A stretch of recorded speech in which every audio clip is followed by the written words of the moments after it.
how does he do that? Oh, it's 2015. Harambe is still alive. Donald Trump has not entered office yet, and Kanye hasn't gone crazy. Well, as crazy as. And at the time, people were very, very mad about a certain practice that has kind of taken over the internet as of recent years, and that practice was reacting. I know it's still somewhat contentious today, but if you weren't around back then, you might not fully get the scale at which people fucking hated reaction videos. And I was in middle school. And you know what I loved to do? What I actually still love to do? Make internet content. This channel, Lucas G Live, is actually my main channel that I've had for years. For years and years and years.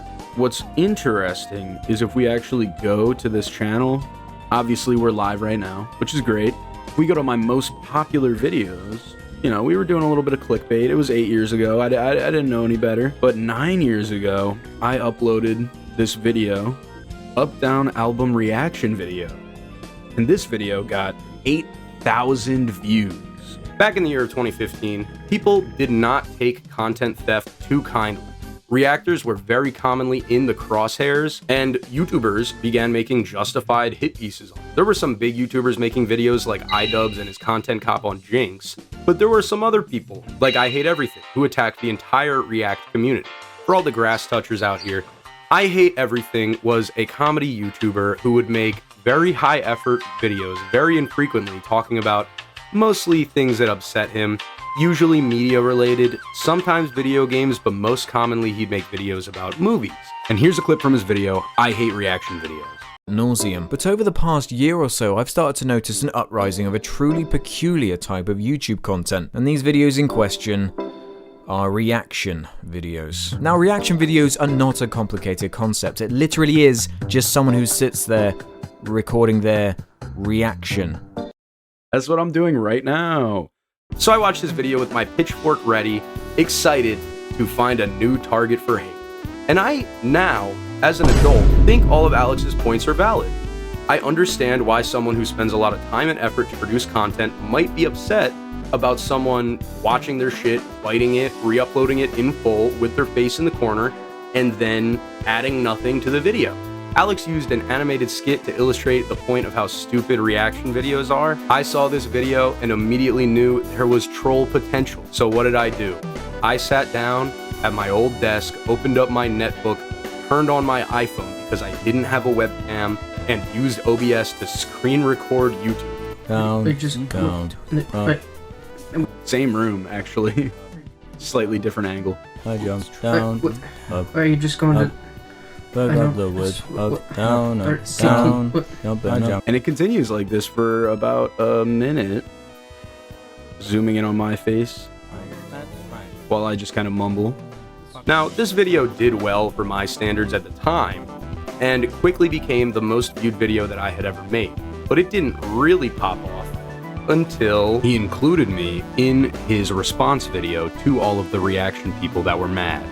Reactionists. So I'm gonna make up for it now with being a huge That's prick me! with an added dash of asshole. He didn't even change the footage. I zoomed in and added the red filter, but he just said I'm an asshole at the part where it did that. 2 million people watched that.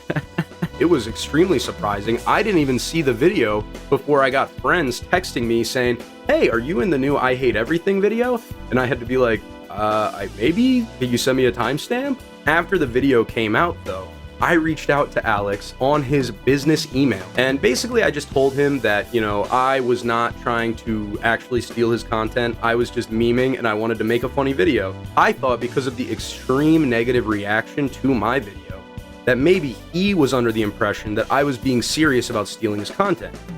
And I wasn't expecting a response. I mean, the dude had 1 million subscribers at the time, you know? He was a big deal. But then I got a response. It looks like in around 2015, and he got back to me pretty promptly. And I basically just said that I was in your video. I agree with your points. I was making my video as a joke, obviously. You know, it's hard to come up with, content on your own.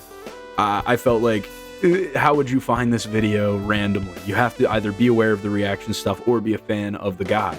And, you know, he basically just told me that he knew and he would just throw it in, and it was fun. And in the end, it did make my day. You know, it was very cool at the time. It was awesome. I remember going into school and being like, I never had any plans to make a video like this, talking about this video, talking about the story of this, and how I somehow tricked a YouTuber into putting me in a video that has 2 million views now, 2.6 and counting, actually. I've loved making videos since I was like 8, but around high school, I started to get embarrassed and stopped uploading. Watching YouTube became my comfort zone, and I figured that my video making era was over.